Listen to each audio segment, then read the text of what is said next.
저는 오늘 열왕기하 4장 이 말씀에 의지해서 축복의 분량을 결정하는 것은 무엇인가 라고 하는 주제를 가지고 함께 은혜를 나누고자 합니다. 따라서 합시다. 축복의 분량을 결정하는 것은 무엇인가? 오늘 이 시간을 통해서 혹시 내 인생의 방향을 찾지 못해서, 내 신앙의 방향을 찾지 못해서 어떤 미래와 같은 인생길을 걸어가고 있고 도돌이표와 같은 인생길을 걸어가고 있다고 하는 그런 심령이 있다면 오늘 인생의 방향을 되찾는 그런 귀한 복된 시간이 되어지기를 원합니다.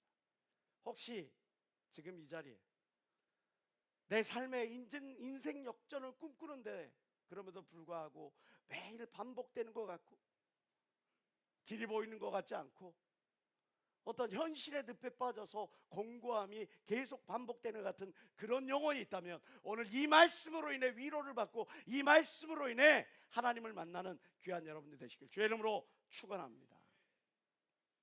제가 오늘 중국집에 갔더니 중국 음식점에 갔는데 중국 현지인이 식당을 운영하는 곳인데 거기에 복복자를 이렇게 거꾸로 떡하니 붙여놓은 거예요. 그래서 제가 같이 따라갔던 분과 함께 여기 좀 간판하신 분이 잘못 붙여놨나 봐. 복자를 거꾸로 붙여놨네. 그랬더니 그분이 저한테 해주시는 말씀이 참 은혜를 주었어요.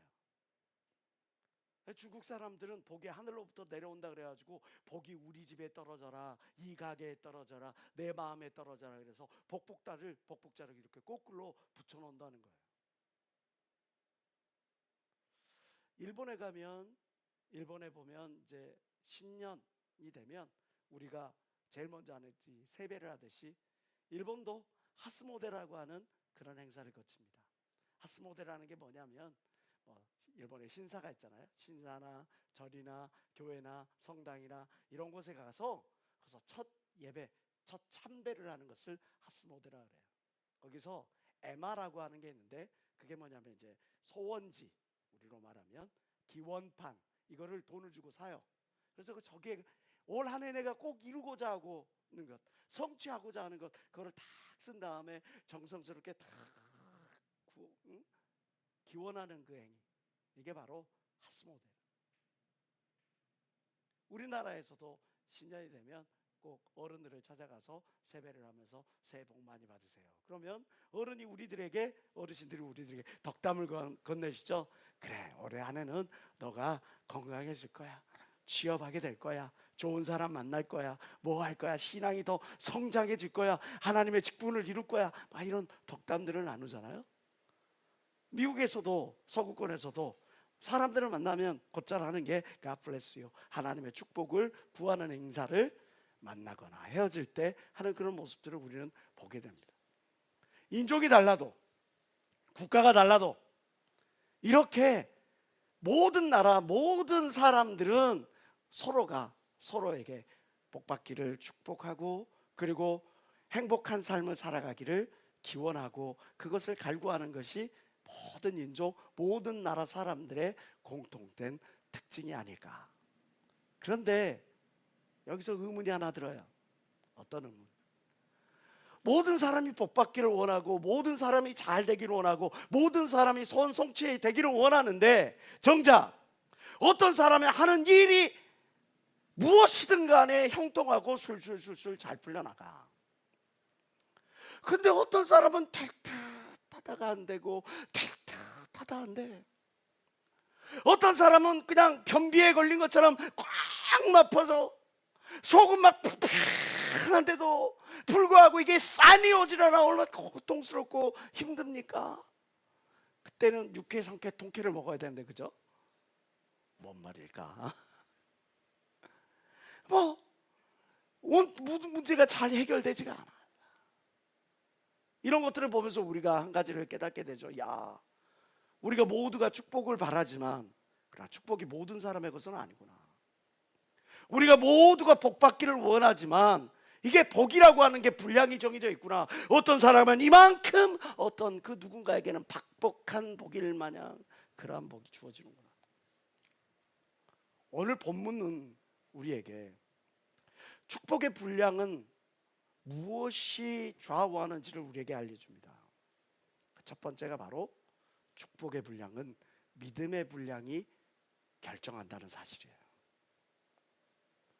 우리의 믿음의 분량만큼 하나님의 축복이 우리에게 주어진다는 거죠. 오늘 본문에 이 한 여인이 등장합니다. 그는 신학생의 아내였어요. 신학생이 사업을 하다가 들어왔는지, 아니면 뭐 방탕한 삶을 살다가 들어왔는지, 어떤 일을 하다 들어왔는지 모르겠는데 그냥 훈련을 받는 과정에 죽고 말고, 그리고 엄청난 빚이 그에게 남겨져서 그 가족들이 그 채무를 떠안게 됐어요. 빚진 자가 찾아와서 너희 빚을 갚아라. 빚을 못 갚을 상황이 아닙니다. 그러니까 너희 두 아들을 나에게 종으로 달라. 기가 막히죠. 남편은 죽었어요. 빚은 잔뜩 산더미처럼 안겨놓고, 그리고 나서 자기의 사랑하는 두 자녀를 이렇게 종으로 팔게 됐으니 이 여인의 마음이 어떻겠냐고요. 그러니까 이 여인이 누구를 찾아갑니까? 엘리사를 찾아가서 이야기를 합니다. 엘리사에게 부르짖어 가로되. 우리는 여기서 이 여인의 행동을 주의 깊게 살펴볼 필요가 있습니다. 현실의 벽에 가로막혀 있을 때 우리는 과연 누구를 찾는가? 우리는 과연 무엇을 하는가? 이 여인은 신실한 여인이었어요. 현실의 벽에 가로막혀 있을 때 그 여인이 했던 것은 다른 누구도 아닌 하나님의 종을 찾았어요. 엘리사를 붙잡고 부르짖어 가로되. 그러면 이 여인은 왜 엘리사를 붙잡고 부르짖었을까요? 그는 아마도 민수기 6장에 허락하신 하나님의 그 약속을 믿었던 것 같습니다. 민수기 6장 23절부터 27절에는 하나님께서 하나님의 종들에게 약속하신 그 축복권에 대해서 이야기를 해줍니다. 아론과 그 아들들에게 구하여 이르기를 너희는 이스라엘 자손을 위하여 이렇게 축복하여 이르되 여호와는 너에게 복을 주시고 너를 지키시기를 원하니라. 아멘 하세요. 다시. 여호와는 너에게 복을 주시고 너를 지키시기를 원하노라. 여호와는 그 얼굴로 너에게 비추사 은혜 베푸시기를 원하노라. 아이, 목소리가 그래가지고 복이 왔다 그냥 가겠네. 원하노라. 여호와는 그 얼굴을 내게로 향하여 드사 평강 주시기를 원하노라. 이 복이 나에게 임하기를 원하노이다. 근데 중요한 거는 하나님께서, 약속의 하나님께서 약속을 주신 거예요. 누구에게? 아론과 그 아들들에게, 자손들에게, 오늘날 말하는 목회자들에게 하나님께서 하나님의 백성들을 축복할 수 있는 그 권세를 주셨어요. 그 권세를 가지고 기도할 때에 그들은 이같이 내 이름으로 이스라엘 자손에게 축복할지니 내가 그들에게 복을 주리라. 하나님의 그 약속의 말씀을 이루실 걸 믿는 사람만 박수며 하나님께 원을 올리시기 바랍니다. 이 여인이 민수기 6장의 이 말씀에 의지해서 엘리사를 붙잡고 하나님의 종이여 들으소서, 내가 이런 상황에 있는데 어찌하면 좋겠습니까? 우리는 분명히 알아야 될 게 있어요. 복의 근원은, 복의 이유는 내가 어떤 노력을 했기 때문에, 내가 어떤 선한 행위를 했기 때문에 그러한 것들로부터가 아니라 제일 우선 그것은, 모든 복의 근원은 하나님으로부터 말미암았다는 사실을 믿는 여러분들 되시길 주의 이름으로 축원합니다. 야고보서 1장 17절은 이렇게 말씀합니다. 다 같이 읽읍시다. 시작. 각양 좋은 은사와 온전한 선물이 다 위로부터 빛들의 아버지께로서 내려오나니 그는 변함도 없으시고 회전하는 그림자도 없으신, 하나님은 신실하신 하나님이라는 거예요. 그 신실하신 하나님이 약속을 주셨다는 거예요. 그 약속을 붙잡고 기도하면은 그 온전한 선물, 각양 좋은 은사가 우리의 심령과 우리의 삶에 쏟아질 걸 믿는 사람만 박수며 하나님께 원하시기 바랍니다. 중요한 것은 로마서 9장 18절에 말씀하고 있는 것처럼 하나님께서 당신이 하고자 하는 자를 축복하시고, 당신이 하고자 하는 자를 긍휼히 여기시고, 당신이 하고자 하는 자를 강팍해 여기신다는 거예요. 그래서 역대하 16장 9절에 말씀하는데 여호와의 눈은 온 땅을 두루 감찰하사 전심으로 하나님을 찾는 자를 향해 그 눈을 두고 계신다고 하는 사실. 우리가 하나님을 향한 그 마음이 신실하다면, 우리가 하나님을 향한 그 마음이 간절하고 뜨겁다면, 그 뜨거운 소망의 열도에 정비례하여 하나님의 응답이 우리에게 이루어질 것 믿는 사람만 박수며 하나님께 원돌리시기 바랍니다. 날씨가 이제 점점 이제 따뜻해지는 것 같다가 갑자기 또 추워지기 시작했죠. 찬바람이 불면 우리가 슬슬 생각나는 게 있어요. 뭐죠? 뜨뜻한 국물입니다. 설렁탕 국물 하나 탁 시켜가지고 거기다 소금 간 하고 거기다 깍두기 국물 넣고 그리고 파도 듬뿍 넣고 거기다 그냥 밥 한 고기 탁 말아가지고 그냥 탁탁탁탁 먹으면 정말 그냥 속이 그냥 뜨뜻해지는 거잖아요. 하루를 잘 보내는 그런 느낌이 들어요. 냄새도 잡으려도 후추도 칩니다. 그런데 사람들과 대화를 나누다 보면, 뭐를 하다 보면, 그러면 이 뜨뜻한 이 설렁탕 국물이 식어. 그리고 한참 이야기를 하다 다시 그 국물을 뜨면 이게 뭐야? 처음에 그렇게 좋았던 후추향이 역하게 느껴지네.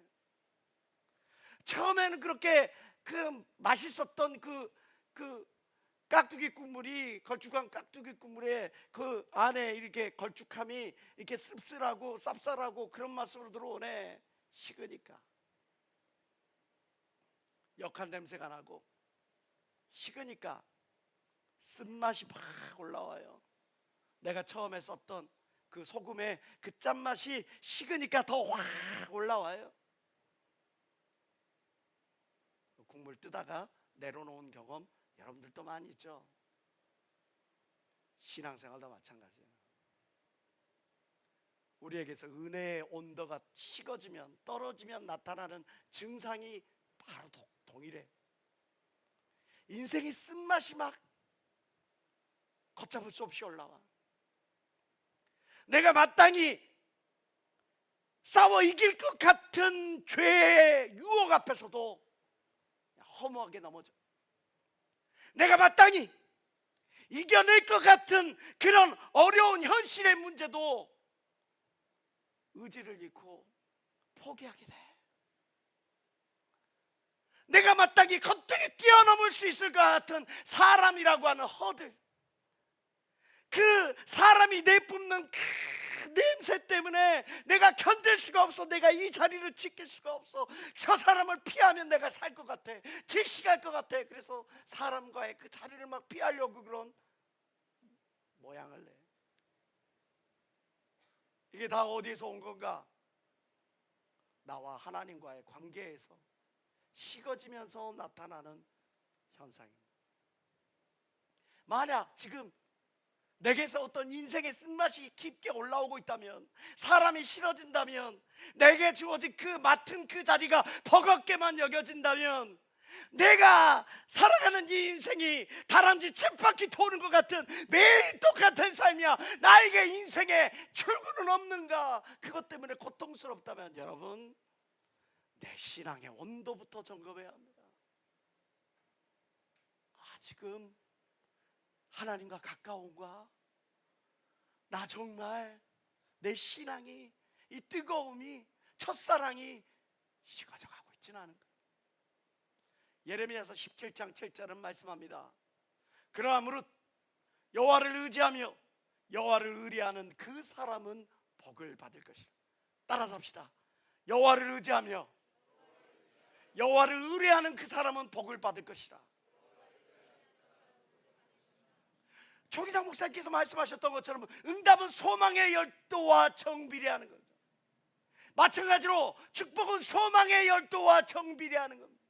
그 소망의 열도는 내가 하나님을 향한 그 믿음의 온도, 신앙의 온도와 정비례한 걸 믿는 사람만 박수며 하나님께 원하시기 바랍니다. 우리 문제를 해결해 줄 분 다른 어딘 가서 찾으려고 하지 마세요. 내 영적인 공고함 다른 어떤 방법으로 해결하려고 하지 마세요. 내 인생의 궁극적인 문제 다른 그 무언가가 채워준다고 생각하지 마세요. 그것이 결코 여러분들의 그 모든 문제를 채워줄 수 없어요. 내가 맞닥뜨린 그 문제 앞에서 나는 무엇으로 그것을 해결하려고 노력하는가? 그 모습을 통해 여러분들이 하나님의 사람인가 아닌가를 증명해 볼 수가 있는 겁니다. 에베소 4장 7절에서 사도 바울은 우리에게 이렇게 이야기합니다. 우리 각 사람에게 그리스도 선물의 분량대로 은혜를 주셨으니, 하나님의 선물의 분량대로 우리에게 은혜를 주셨다고 그랬는데, 이 선물이 무엇인가에 대해서 사도 바울은 다시 이야기를 합니다. 너희가 그 은혜를 인하여 믿음으로 말미암아 구원을 얻었나니 그 믿음이 너희에게서 난 것이 아니요 하나님의 선물이라. 결국 우리의 믿음의 분량대로 하나님께서 은혜를 주시고, 믿음의 분량대로 승리함을 주시고, 믿음의 분량대로 사단과의 싸움에서 이김을 주시는 걸 믿는 사람만 박수며 하나님께 언도를 시키기 바랍니다.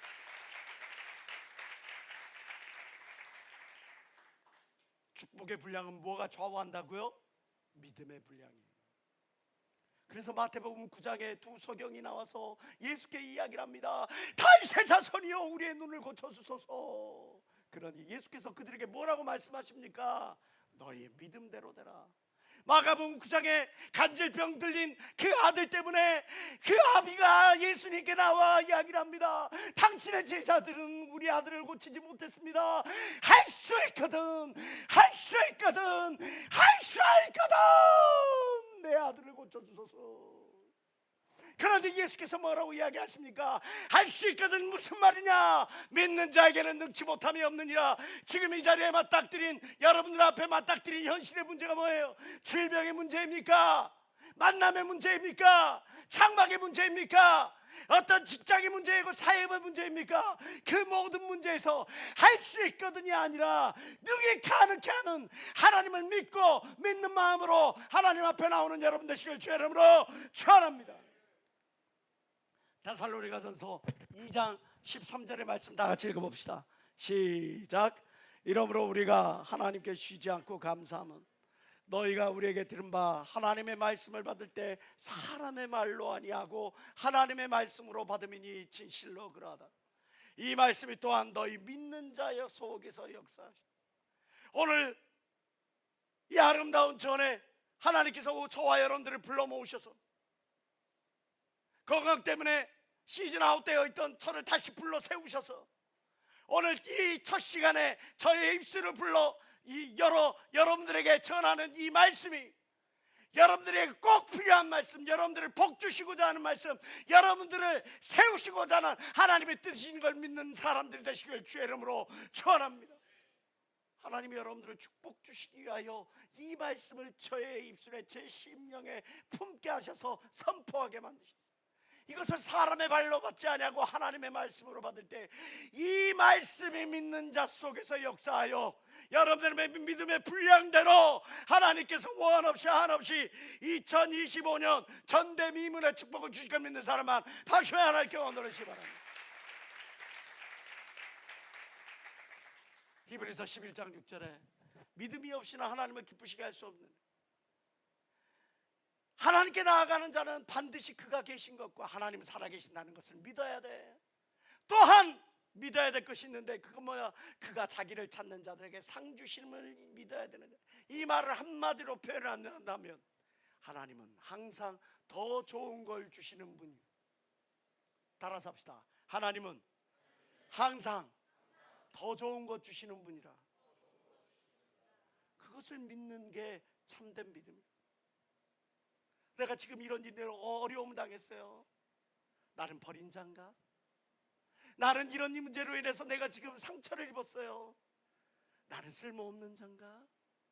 나는 이런 일로 인해 가지고 내가 이런 저런 상황들 가운데서 내가 정말 사람들한테 말할 수 없는 수치와 부끄러움이 대상이 됐어요. 아, 나는 실패한 인생인가? 아니라는 거지. 어떤 믿음이 있으면 하나님은 항상 더 좋은 것을 주신다는 사실을 믿으면, 그러면 내가 어떻게 되는 거예요? 하나님은 항상 더 좋은 곳으로 인도하실 것을 믿기 때문에, 반드시 역전케 하실 걸 믿기 때문에 그 믿음으로 그의 삶이 형통케 될 걸 여러분들이 다 믿으시라, 그 말이에요. 지금 이 자리에 나와 있는 제가 증인이 아니겠어요? 오뚜기도 이런 오뚜기 아니겠어요? 한 번은 간 때문이야 그래가지고 기도원에 내려갔어요. 한 번은 또 갑자기 눈이 안 보이고 그냥 귀가 안 들리고 막 블랙아웃이 와가지고 어지럼지고 그러고 있다가 또 기도원에 실려 내렸어요. 한 번은 또 대상포진에 걸렸다가 뭐가 했다가 그러다 그냥 장이 뻥뻥뻥 빠라뻥뻥뻥뻥 빠라뻥뻥뻥 그러고 빵 터졌네. 장이 이쪽 저쪽 다 터졌네. 그래가지고 그런 상황에서도 그냥 행사하고 뭐하고 뭐 하다 보니까 다 끝났네 했다가 보니까 장 터졌어. 그럼 병원 가면 되지. 그러고 나서 이쪽 저쪽 잘라내고 이었다 붙였다니 지금 이 자리에 여러분들한테 쭉 나타난 거잖아요. 그잖아요. 그러면서 제가 여러분들한테 고백할 수 있는 것, 하나님 항상 더 좋은 거 주시는 거예요. 쉬고 왔더니 나는 의자 하나 날린 적이 없어. 그랬더니 교육관이 옮겨져 있어. 나는 아무것도 한 것도 없어. 근데 더 크고 멋진 곳으로 하나님이 인도하신 걸 믿는 사람아 박수며 하나님께 원하시기 바랍니다. 여러분은 쇠 빠지게 고생했지? 나는 쉬었어.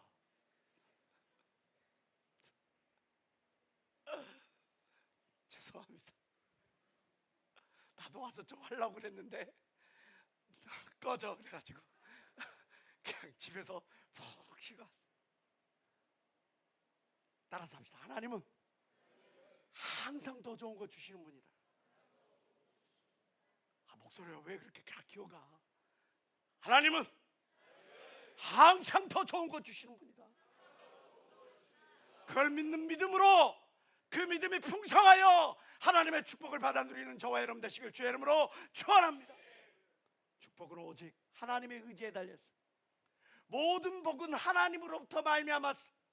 그렇기 때문에 우리에게 있어서 가장 먼저 해야 될 것은 우리의 믿음의 분량을 키워나가야 되는 거예요. 믿음의 분량은. 또 하나, 오늘 성경이 우리에게 가르쳐주는 축복의 분량은 무엇이 좌우하는가? 그것은 순종의 분량이 또한 좌우하더란 말이에요. 본문 말씀 보겠습니다. 엘리사가 저에게 이르되 내가 너를 위하여 어떻게 하랴?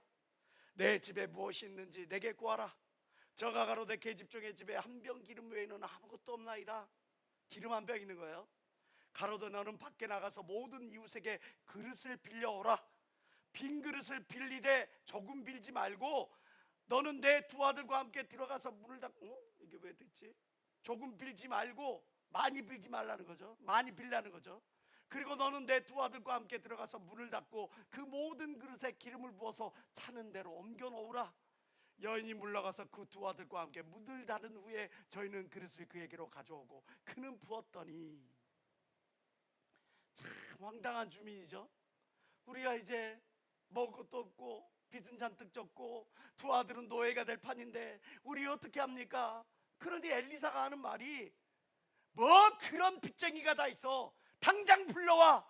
내가 그놈 좀 혼내줄게. 왜? 레위기에 보면 25장 39절에 이런 말씀이 있어요. 너의 동족이 가난하게 되어 너가 종이 될 것 같으면, 몸이 팔리게 될 것 같으면 너는 그를 종으로 부리지 말라는 말씀이 있어요. 다시 말해서 이스라엘 사람끼리 종과 주인 행사하지 말라는 거예요. 그러면 엘리사가 그 체주를 불러다가 빚쟁이를 불러다가 너 그러면 안 돼, 단호하게 꾸짖을 수가 있어요. 아니면 엘리사가 어디 이쪽 저쪽에 가도 돈 좀 융통해 가지고 그거를 좀 해결을 해주든지 다른 여러 가지 방법이 있을 텐데 너 있는 게 뭐냐? 하나님은 우리가 어떤 것들을 순종하게 하실 때, 우리에게 순종을 원하실 때 지게 있는 게 뭐냐를 물으십니다. 굉장히 중요해요.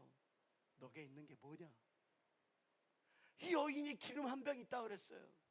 근데 그 기름 한 병을 가지고 그릇 빌려와 가지고 그 기름을 부으라는 거죠.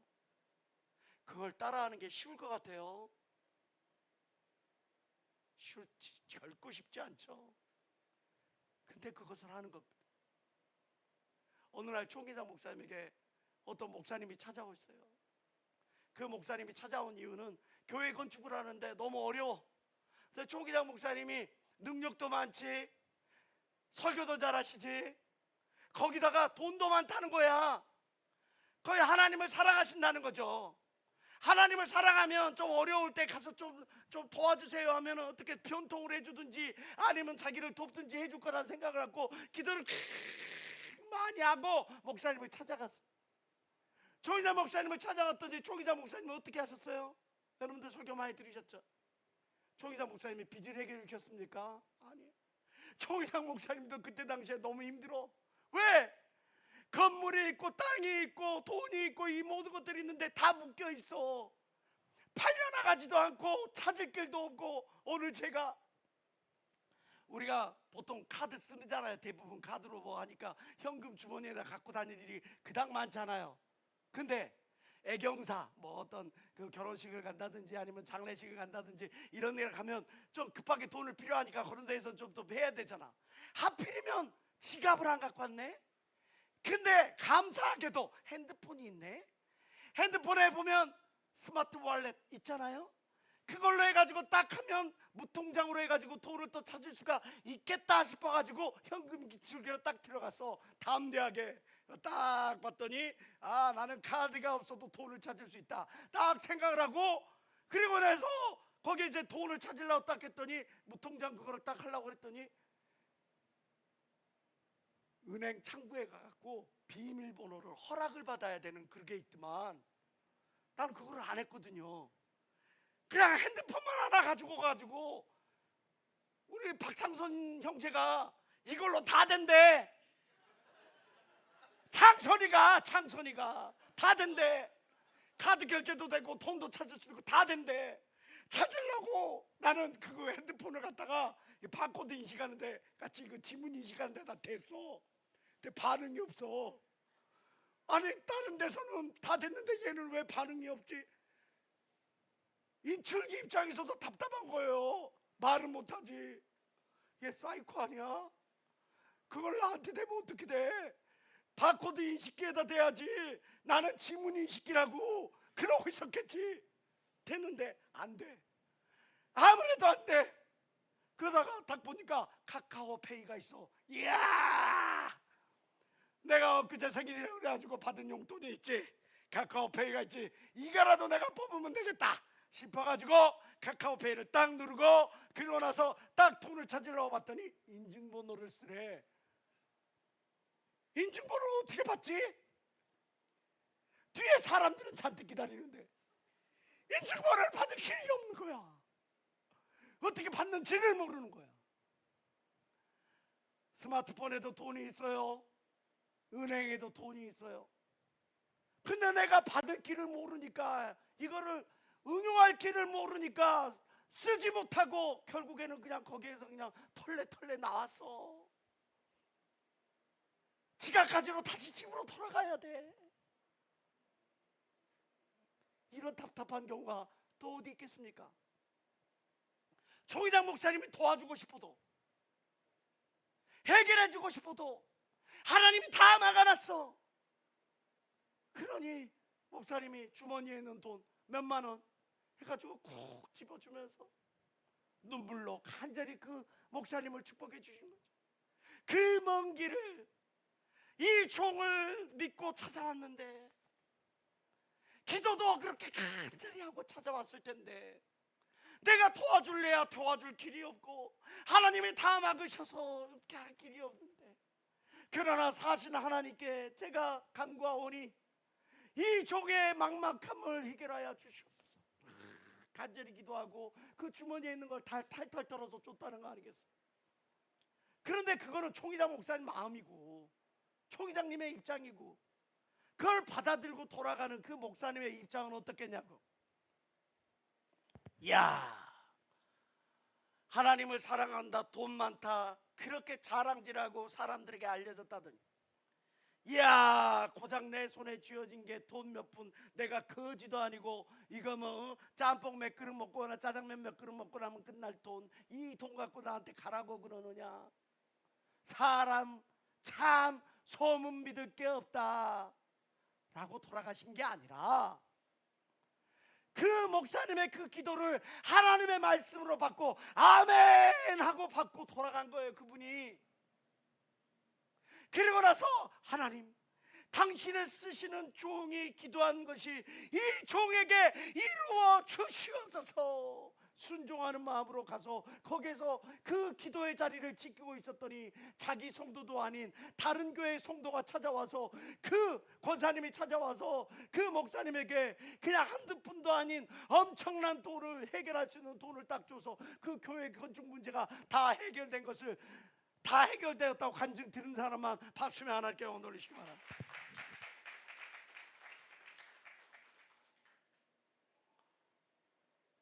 그렇게 순종하기가 쉽습니까?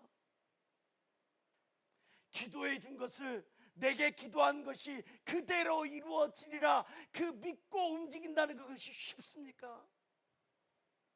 그러나 그 목사님 그것을 믿고 움직일 때 하나님께서 그 믿음 가운데서 역사하시는 거죠. 우리는 문제 앞에서 하나님께서 직접적으로 이 문제를 해결해 주길 원합니다. 하나님이 직접 개입해서 정말 이 사람과의 다툼을 해결해 주기를 원합니다. 직접 개입해서 이 돈 문제가 해결되기를 원합니다. 직접 개입해서 이 답답한 상황을 해결해 주기를 원합니다. 직접 개입해 주기를 원합니다. 그러나 하나님은 우리에게 뭐라고 이야기하십니까? 무리로 걸어오라. 무리로 걸어오라는 거예요. 나만 바라보고 무리를 걸어오라는 거예요. 폭풍 오지 말아라. 너를 위협하는 저 성난 파도를 바라보지 말아라. 나를 바라보고 무리를 걸으라는 거죠. 요한복음 2장 7절에 우리 잘 아는 말씀이 있죠. 예수님의 첫 번째 기적의 사건, 그것은 바로 가나 혼인잔치에 물이 변하여 포도주가 된 사건입니다. 그 하인 장이, 시종장이 찾아와서 예수께 이야기를 합니다. 잔치가 한참인데 포도주가 딱 떨어졌습니다. 그러면 그 시종장이 생각하기로 예수님이 유명하신 랍비시니까 여기 사람들의 분위기가 흐트러지지 않게 좋은 말, 덕담 한마디 해주시기를 바라는 마음이었겠죠. 예수님이 적절히 사람들의 그 생각들을 좀 이렇게 좀 바꿔주길 원하는 그런 마음이었겠죠. 근데 뜬금없이 예수께서 하시는 말씀이 너무 답답해. 야, 포도주 떨어졌냐? 항아리에 물 채워라. 더 기가 막힌 일이 요한복음 6장 9절에 나타납니다. 예수님을 따라서 많은 사람들이 빈들로 광야로 쫓아나와서 거기서 복음의 메시지를 듣다 보니까 이 사람들이 말씀 듣는 건 너무 좋은데 때가 지났어. 밥 먹을 때가.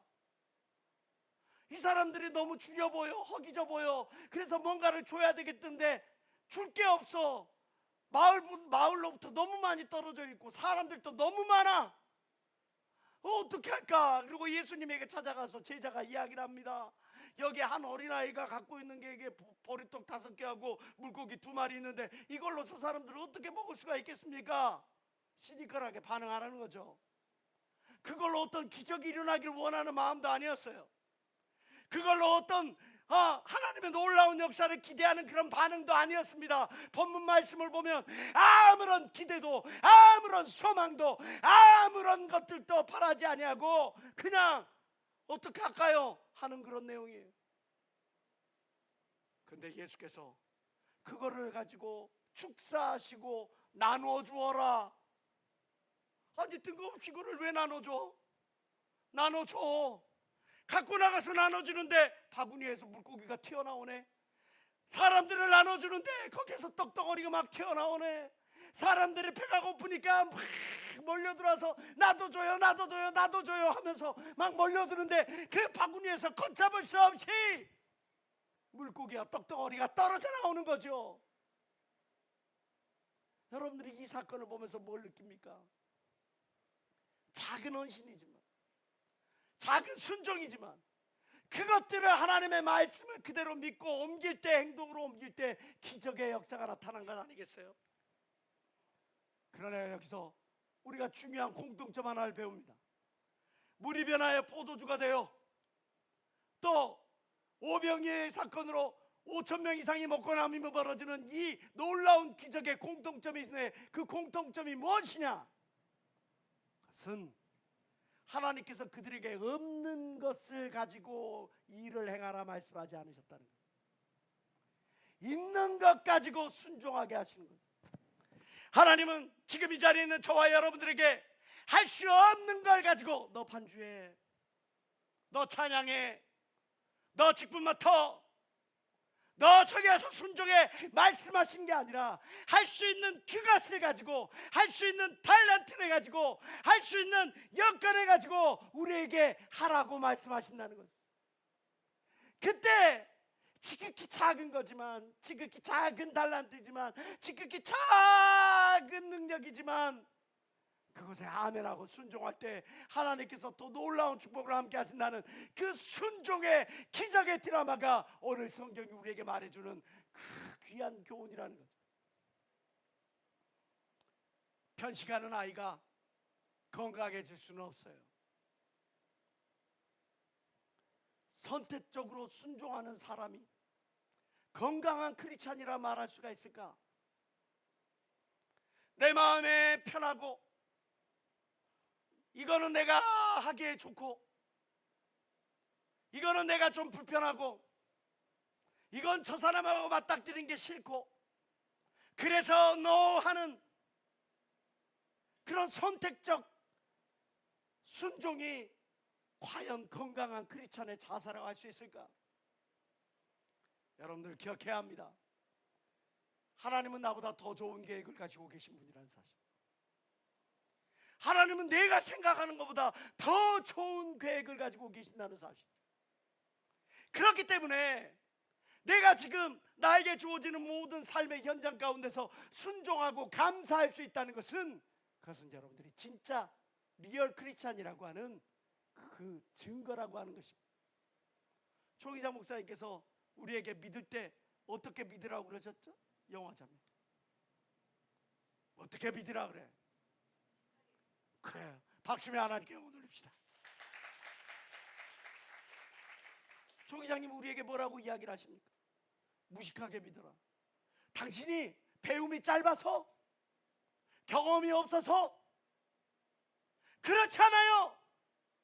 경험도 있으시고 많은 지식을 쌓았는데 그것이 다 배설물로 여겨지고, 그것보다 더 우선된 게 하나님의 말씀이라는 거죠. 그래서 하나님의 말씀을 대할 때 그것을 무식하게 있는 그대로 따라가는 것이, 그것이 참된 신앙이라는 것을 깨닫고 우리에게 말씀하는 거예요. 따라서 합시다. 참된 신앙, 무식하게 믿는 것이다. 말씀대로 믿는 것이다. 그런 믿음 가지시기를 주의 이름으로 축원합니다. 마지막으로 축복의 분량은 무엇이 좌우하는가? 우리가 간과하는 것이 있어요. 우리가 정말 많이 간과하는 것이 있어요. 그것이 뭐냐? 그것은 바로 사람들과의 관계라는 것이에요. 축복은 관계의 분량이 결정한다는 사실을 우리는 정말 마음에 잘 깊이 새겨야 합니다. 하나님께만 잘하면 된다, 교회에서만 잘 보이면 된다, 그렇게 생각하면서 정작 직장에서는 날마다 코리안 타임을 이야기를 하고, 가정에서는 아주 자기 방 침구 하나 제대로 정리하지 않은 그런 모습을 보이면서, 교회에서 어떤 그런 모습, 참된 크리스찬이라 말할 수가 있는가? 오늘 본문에서 이야기를 합니다. 엘리사가 너는 밖으로 나아가서 모든 이웃에게 그릇을 빌리되 빈 그릇을 빌리라. 그러고 조금 빌리지 마라. 만약에 이 여인이 그동안 그 이웃들과의 관계가 불량했다면, 만약에 이 여인이 이웃들과의 그동안 그 관계가 성실하지 않았다면, 신뢰를 구축하지 않았다면, 과연 빈 그릇을 많이 빌릴 수 있었을까? 그릇에 다 찬지라 여인이 아들에게 이르되 또 그릇을 내게로 가져오라. 아들이 가로되 다른 그릇이 없나이다 하니 기름이 곧 그쳤더라. 그가 준비한 대로 하나님께서 기름을 부어주십니다. 내가 주변 사람들과 관계를 어떻게 형성했는지에 따라서 하나님께서 나를 축복해 주실 걸 믿는 사람만 아멘 하십시다. 그럼 나는 지금 내 주위의 사람들과 과연 얼마만큼 끈끈한 관계 주소를 형성하고 있는가? 여러분, 우리는 매 순간 나의 인생을 바꿀 결정적인 찬스를 맞이하고 있습니다. 그거 아십니까? 아니, 나는 로또 복권에 당첨된 적도 없고, 아니, 나는 지금 뭐 이재용이를 그 지금 차 사고 났는데 그 끄집어내 갖고 살려준 적도 없고, 나는 뭐 그런 것도 없는데 내가 뭐 잠자는 이쁜 자매가 있어가지고 뽀뽀 한번 해줬더니 이 자매가 딱 깨어났는데 자기가 잠자는 숲속에 공주라나 뭐라나 그런 적도 없는데, 나 그런 거 아무것도 안 했는데 왜 흥섭이는 이때 막 웃지? 뭘 상상하는 거지? 네, 죄송합니다. 지금 매 순간 나는 인생의 찬스를 경험하고 있는데, 인생을 바꿀 수 있는 찬스를 경험하고 있는데, 그게 무엇일까? 중요한 것, 지금 내가 내게 있어서 가장 중요한 일, 지금 내가 맞닥뜨린 일, 하고 있는 일, 내게 있어서 가장 소중한 사람, 다른 누구도 아닌 지금 나와 마주하고 있는 바로 그 사람, 내가 마주하고 있는 그 일에, 내가 마주하고 있는 그 사람에게 최선을 다할 때 내가 그것을 통해서 내 인생이 뒤바뀌어져. 예전에 제가 초기장 목사님 모시고 부동산을 몇 군데 돌아다니게 됐어요. 교육관을 옮기게 되는 그런 상황이었어요. 그때 초기장 목사님께서 바지는 청바지에, 셔츠는 그냥 남방에, 그 머리는 좀 약간 조금 정돈이 안 되신 그런 머리에, 아시죠? 목사님의 인상이 굉장히 온화하시잖아요. 지금부터 한 20여 년 전에 그 얼굴을 생각하시면 됩니다. 아주 온화하신 그 목사님의 얼굴로 이러고 딱 하고 구두 같이 생긴 부츠를 딱 신으시고 딱 갔어요. 자, 오십시오. 딱 하고 들어갔어요. 모든 부동산이 단 한 군데도 예외가 아니야. 모든 부동산에 부동산 사장들이 앉아서 오세요. 네. 뭐 찾으시는 거 있어요? 여기 앉으세요. 야, 없나 보다, 가자. 또 다른 곳을 갔어요. 또 거기서도 똑같이 힐끗 한번 보고, 찾으신 물건 있어요? 근데 마지막 집에를 갔는데 목사님이 다 이렇게 딱 들어오시는데 뒤에 뭐가 따라오냐면 벤츠가 쫙 따라와. 그래갖고 힐끔 보더니 딱 이렇게 하고 일어서서 목사님 맞아. 사람들 외모만 봐. 본질은 보지 못하고, 이분이 어떤 분을 모시고 다니는지, 이분이 얼마만큼 대단한 분인지, 이분이 얼마나 가치 있는 분인지를 그가 걸친 옷이나 행색을 갖고 판별을 해. 그래서 그에게 주어질 굉장히 좋은 인생을 바꿀 수 있는 그런 찬스를 놓치는 것들을 저는 보고 참 많은 것들을 깨달을 수가 있어요. 여러분, 내게 있어서 가장 중요한 일은 지금 내게 주어진 일. 내게 있어서 가장 소중한 사람은 다른 그 누구도 아닌 바로 나의 가족이고, 바로 내 옆에 나와 함께하는 신앙인, 하나님 믿음의 가족인 걸 믿는 사람만 박수며 하나님께 원하십니다. 로마서 14장 18절을 말씀합니다. 이로써 그리스도를 섬기는 자는 하나님께 기뻐하심을 받으며 사람에게도 칭찬을 받느니라. 사람들에게도 칭찬을 받아야죠. 제가 여러분들에게도 이야기를 했잖아요. 내 소문은 내 실력이라고 그랬어요. 내가 어떻게 사람들에게 알려지는가, 그 또한 나의 실력이라고 했어요. 마가복음 19장 29절부터 31절에 보면 예수께서 우리에게 우리 인생의 삶의 우선순위, 가장 중요한 두 가지에 대해서 이야기를 해줍니다. 그것은 바로 첫째는 이것이니 이스라엘 아들아, 주 곧 우리 하나님은 유일한 주시라. 너의 마음을 다하고 목숨을 다하고 뜻을 다하고 힘을 다하여 주 너의 하나님을 사랑하라. 이것이 첫 번째 계명, 우리의 삶의 첫 번째 우선순위. 그리고 또 하나의 우선순위, 잘 아는 것처럼 내 이웃을 내 몸같이 사랑하라. 이에서 더 큰 계명이 없느니라. 히브리서 기자도 우리에게 권면합니다. 서로 돌아보아 사랑과 선행을 격려하라. 더 사랑할 수 있게, 더 격려할 수 있게. 이 사람이 목사면 교회에서는 학교에서 사장님, 선생님이면,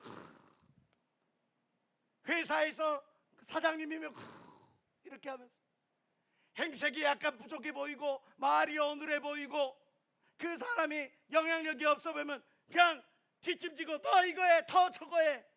이게 어떻게 하나님의 사람일 수가 있겠습니까? 서로 돌아보아 사랑과 선행을 격려하며 모이기를 패하는 어떤 사람들의 습관과 같이 하지 말고 오직 권하여 그날의 가까움을 볼수록 더욱 모이게 힘쓰며 그들을 섬기라는 거죠. 전도서 4장은 우리에게 귀한 가르침을 줍니다. 두 사람이 한 사람보다 나음은 저희가 수고함으로 좋은 상을 얻을 것입니다. 저는 사실 이 본문 말씀을 읽다가 두 사람이 한 사람보다 나은 것은 두 사람이 더 좋은 상을 얻을 것입니다. 그래서 저 나름대로 이렇게 거기다 주석을 달아놨어요. 복음성과 경연대회를 나가도 솔로로 나가면 참가 점수가 좀 덜한데 거기에 여러 명이 함께 가면 그냥 여러 명이 함께 연습한 것을 해가지고 참가 점수 해가지고 그 사람들이 대상 받고 막 그런 거 많이 봤죠. 그러는가 보다. 그리고 복음성과 경연대회 EX 그렇게 딱 써놨어. 근데 이 본문 말씀은 그 말씀이 아니야. 이 본래 의미를 보니까 좋은 상을 얻을 것임이라 라고 하는 말이 뭐냐? 더욱 큰 일을 할 수 있기 때문에. 우리가 왜 하나가 돼야 되느냐? 우리가 왜 주변 사람들을 섬겨야 되느냐? 우리가 왜 모이게 더 힘써야 되느냐? 그것은 더욱 큰 일을 할 수 있기 때문이에요. 두 사람이 한 사람보다 나으면 저희가 수고함으로 더욱 큰 일을 할 수 있기 때문이다. 혹시 한 사람이 넘어지면 하나가 그 동물을 붙들어 일으키려니와 홀로 있어 넘어지고 붙들어 일으킬 자가 없는 자에게는 화가 있으리라.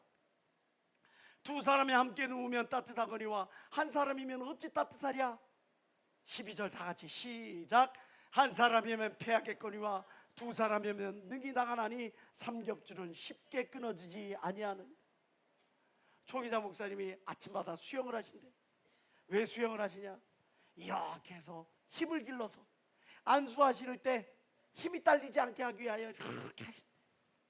제가 그 이야기를 듣고 나도 이제 맨날 걷기만 할 게 아니라 근력 운동도 해야겠다.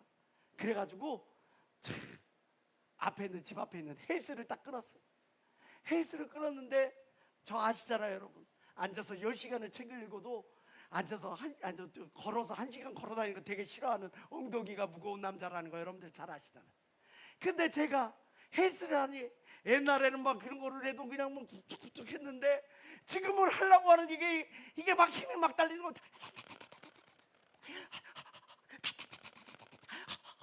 어떠니 막 그 옆에 아줌마도 막 이렇게 하는데 나는 그 옆에서 이러고 있으니 창피하게도 하고 안 쓰는 근육을 쓰다 보니까 막 근육통에 몸살에 두통에 막 아침마다 깨웁니다. 아내가 목사님 일어나세요. 오늘은 나 안 나가면 안 될까? 내가 그럴 줄 알았어요. 목사님은 엉덩이가 무거운 남자. 그 이야기가 듣기 싫어가지고 불러가지고 옷을 딱 걸치고 그러고 나서 일주일이 지났어요. 또 아내가 깨웁니다. 목사님 일어나세요. 오늘 안 나가면 안 될까? 네 그럴 줄 알았어요. 뭐 작심 3일이라더니 그래도 일주일은 버티셨네. 근데 내가 몸이 너무 아파서 나 알잖아. 나 얼마 전에 이거 장 잘라내고 뭐하고 이거 그렇게 해가지고 이거 한 거. 아이고 핑계 없는 믿음은 없다니. 이 사람이 아픈 사람 마음도 몰라. 이 사람은 티야 티. 아이고 티하고는 말을 섞으면 안 돼. 티는 자기밖에 몰라가지고 공감 막 이것도 모르고 아팠어요. 힘들었어요. 그래 내가 다음에 해요. 이렇게 말을 해줘야지 말이야. 해가지고 그냥 부하가 나가지고 올라가지고 짐들 챙겨가지고 수건이랑 막 이거 챙겨가지고 또 올라가는 겁니다. 내가 당신이랑 운동 안 해. 저리 가. 나는 이거 할 거야. 거기 가서 혼자서 화가 나니까 더 잘 들어줘. 막 들고 땡기고 막 이걸 하다가 한 달이 다 됐어요. 이제는 아내가 목사님 그래 일어나야지. 예스. 혼자였다면 힘들어서 못 나갔겠지. 혼자였다면 탑이 없겠지, 했겠지. 혼자였다면 나는 E, 쟤는 T 그거 이야기하고 있었겠지. 근데 같이 있으니까 자극해주고 격려해주고 찔러주는 그 말 한마디에 일어날 힘이 있더라고요. 여러분, 왜 사람을 한문으로 인간이라고 쓸까? 사람이 째다 사이간자를 왜 쓸까? 사람 사이의 관계가 중요한 거라. 노맨이 있어 아일랜드. 사람은 결코 홀로 설 수 없는 존재. 사람은 서로를 필요로 하기에 사람인 거예요. 관계 덩어리가 바로 사람인 거예요. 그런데 나 홀로 뭐를 하려고 해? 나만이 뭐를 이루려고 해? 내게 필요한 사람만 내 옆에 두려고 그래. 사람이 건강한 관계를 유지할 수 있을까? 인간, 사람 사이의 관계를, 건강한 관계를 만들어갈 수 있을까? 행복감과 성취감이라고 하는 것은 관계지수에 비례한다는 사실을 여러분들은 기억해야 합니다. 우리가 사랑해야 하는 이유라는 생텍쥐베리의 책에 친구를 파는 곳은 없다라고 하는 글이 있습니다. 그렇죠. 이 세상 모든 가게 다 있어. 그래서 다이소에 다 있어. 별의별 게 다 있어. 다 있어도 거기서 살 수 없는 게 바로 친구라고 하는 거, 관계라고 하는 거, 사랑이라고 하는 거. 이거는 살 수가 없어요. 왜? 함께 보낸 만큼 책임이 있어. 함께 보낸 만큼 깊어져. 함께 보낸 추억, 함께 보낸 경험, 함께 보낸 그 모든 시간들, 그것처럼 귀하고 값진 것이 없어. 근데 마치 쇼핑하듯이, 이 사람은 겉보기에 멋있어 보이니까 내 옆에 세우고, 이 사람은 돈도 많고 사람들이 뭐 좋아하는 그런 사람들 외모도 갖고 있으니까 내 옆에 세우고, 쇼핑하듯이 아내를 얻을 때도 트로피 와이프, 남편을 얻을 때도 트로피 허스밴드, 그래가지고 자기를 뭐 과시하듯이 내 옆에다가 딱 세우는 그런 관계로 사람을 내 옆에다 세워놓은들, 그가 과연 외로움을 극복할 수 있을까? 힘들 때 그 힘듦을 극복할 수 있을까? 그런 관계만큼 어리석은 관계는 없을 거예요. 생텍쥐베리를 이야기를 합니다. 사랑은 서로를 바라보는 것이 아니라 함께 같은 방향을 바라보는 것이다. 날 좀 바라봐줘. 내 이야기 좀 들어줘. 내 문제 좀 해결해줘. 그렇게 계속 나만을 이렇게 이야기하는 사람과 여러분들 깊은 관계를 맺을 수가 있습니까? 없어요. 없어요. 함께 같은 방향을 바라보는 믿음의 동지여야지 그 의리감으로 함께 평생을 가는 건데, 내 이야기만 들어줘, 나만 바라보자 하는 사람하고는 깊은 관계, 건강한 관계, 오래 관계를 지속할 수가 없어요.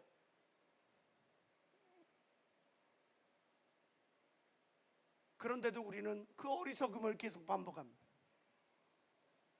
나만이 옳다고 이야기합니다. 내 방법만을 고집합니다. 그렇게 하면서 사람을 뚝뚝뚝뚝 끊어내면서 과연 그가 어려울 때 그를 도와줄 자가 누가 있겠고, 그를 버팀목이 될 자가 누가 있겠고, 그가 힘들 때 그 어깨를 기대주러 어깨를 내어줄 사람이 누가 있겠습니까? 마태복음 5장 9절에 화평케 하는 자는 복이 있나니 저희가 하나님의 아들이라 일컬음을 받을 것이고, 야고보서 6장 16절부터 17, 18절에도 이야기를 합니다. 시기와 다툼이 있는 곳에는 요란과 모든 악한 일이 있음이라. 오직 위로부터 난 지혜는 첫째 성결하고 화평하고 관용하고 양순하며 긍휼과 선한 열매가 가득하고 편벽과 거짓이 없나니 화평케 하는 자들은 화평으로 심어 의의 열매를 거두느니라. 여러분의 인생에 만족감과 성취감을 높이려면 함께 가세요. 길이 멀고 힘들 것 같으면 함께 가세요. 나 혼자 이룰 수 있는 그 기쁨, 나 혼자 이루어서 얻어지는 그 만족감과 성취감보다 함께 이룰 때 얻어지는 만족감과 성취감은 더 크다는 사실을 기억하세요. 관계지수를 높여가는 저와 여러분 되시길 주의 이름으로 축원합니다. 어느 날 제가 고향에 저희 어머니 아버님이 살아계실 때 고향을 찾은 적이 있어요. 집에 도착했더니 한밤중에 두 분 주무십니다.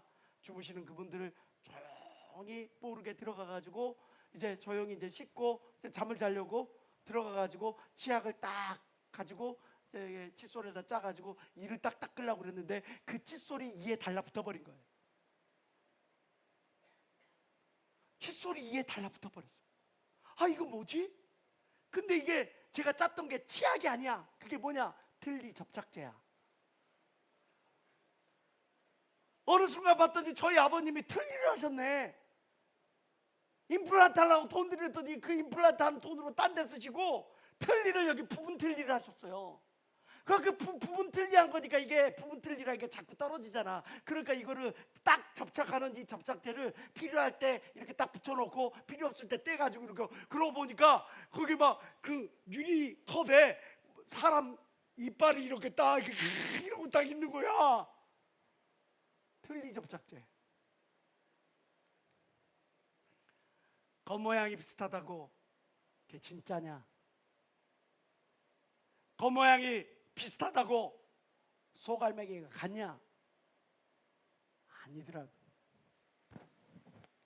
지금 이 자리에, 예배의 자리에 나왔어요. 하나님으로부터 직분을 받았어요. 예수를 믿었어요. 믿고 있어요. 그러니까 여러분들이 다 참 하나님의 사람이요, 참된 직분자요, 참된 하나님의 자녀라고 말할 수 있느냐 말이에요. 부어주는 하나님의 축복이 있는데 그 축복을 받을 준비가 되어 있어야지. 하나님은 2025년 하나님의 쓰시는 종을 통해 전대미문의 축복을 내가 너와 너의 가정과 사업장에 그리고 너희 교회에 쏟아부어 주리라 약속하신 걸 믿는 사람만 아멘 하시기 바랍니다.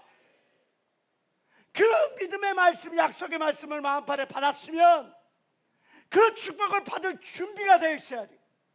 그릇이 준비되어 있어야지. 심령이 준비가 되어 있어야지. 나는 과연 믿음이 준비되어 있느냐? 나는 과연 하나님의 말씀에 전폭적으로 순종하느냐? 나는 과연 내 주변 사람들과 관계의 지수가 돈독한가? 모두가 바라지만 모두가 인생의 터널을 통과하는 게 아니더란 말이에요. 터널을 지나야 저 끝에 밝은 광명이 있다는 사실을 알면서도 내가 저 사람하고 하나 되는 게 싫어. 내가 이 문제에 너무 힘들어. 날마다 반복되는 이 상황이 너무 힘들어. 그래서 그 자리에 머물러 있으면 그는 저 터널 바깥에 있는 그 광명을 멀리서 바라만 보기만 할 뿐이에요. 등산을 합니다. 산을 올라갑니다. 함께 산을 올라가면 옆에서 응원도 해줍니다. 얼마 남지 않았어? 힘을 내!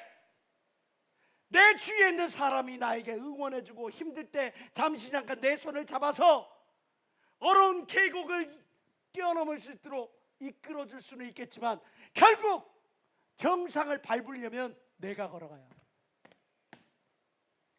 그 정상에서 내 삶의 자리로 내려오려면 내가 걸어와야 합니다.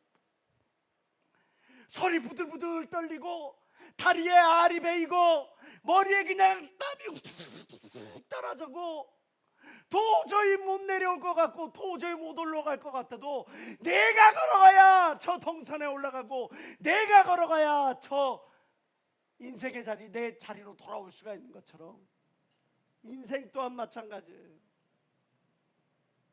내 십자가는 내가 져야 합니다. 내 실력은 내가 키워야 합니다. 내 건강 내가 챙겨야 합니다.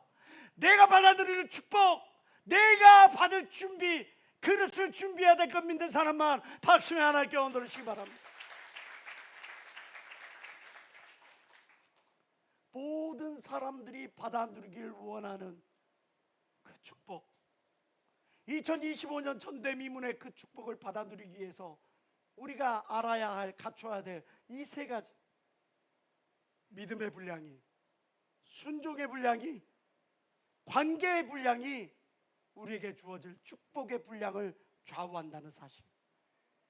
그렇다면 과연 나는 믿음이 있는가? 하나님이 원하시는 그런 믿음에 도달해 있는가? 하나님, 내가 믿음이 없습니다, 나에게 믿음을 주시옵소서라고 이야기했던 마가복음 9장의 그 간질병 들린 아들의 아비기 마음처럼 믿음 없는 자에게 믿음 주시옵소서 할 때 하나님께서 여러분들에게 믿음을 더욱더 굳건하게 하실 줄 믿습니다. 내가 순종할 수 없지만 하나님의 그 약속의 말씀에 의지해서 순종하기로 원하오니 나에게 순종한 마음을 주시옵소서. 간절히 구할 때 하나님께서 그 믿음, 그 순종하는 마음 보시고 여러분들에게 순종케 하실 줄 믿습니다. 사랑할 수 없습니다, 용서할 수 없습니다, 이해할 수 없습니다. 그러나 하나님께서 하라시니 하나님 저에게 사랑할 마음 주시고 이해할 마음 주시고 용서할 마음 주시옵소서 할 때 그에게 관계 지수가 높아져서 결국 하나님이 주시는 형통케 되는 복으로 말미암아 2025년 그 전대미문의 축복이 하늘로부터 여러분들의 삶 속에 쏟아져 내려올 것 믿는 여러분 되시길 주의 이름으로 축원합니다. 축복의 분량을 결정하는 것은 바로 여러분입니다. 하나님은 이미 축복을 예비하셨습니다. 축복의 분량을 결정하는 것은 바로 여러분에게 달려 있습니다. 기도하시겠습니다.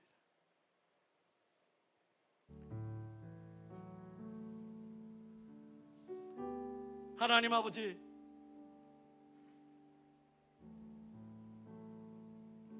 많은 이들이 복을 받기를 원하지만 복을, 쏟아지는 복을 받아 누릴 그릇을 준비하지 못했습니다. 우리는 어떠합니까? 오늘 이 선지생도의 아내의 이 사건을 통해 귀한 교훈을 깨달았사오니 혹시 내게 결여되어 있는 것은 무엇인지 되돌아볼 수 있게 도와주시옵고 하나님 그것을 채우게 하시옵고 그래서 반드시 올해 2025년에는 저와 하나님께서 당신의 종을 통해 약속하신 그 약속의 말씀이 우리의 삶에 이루어지게 도와주시옵소서. 전대미문의 축복이 우리 삶에 쏟아질지어다. 그런 축복을 받아 누리는 저희들 다 되어지게 도와 주시옵소서. 저 삼사 통솔을 기도합니다. 주여.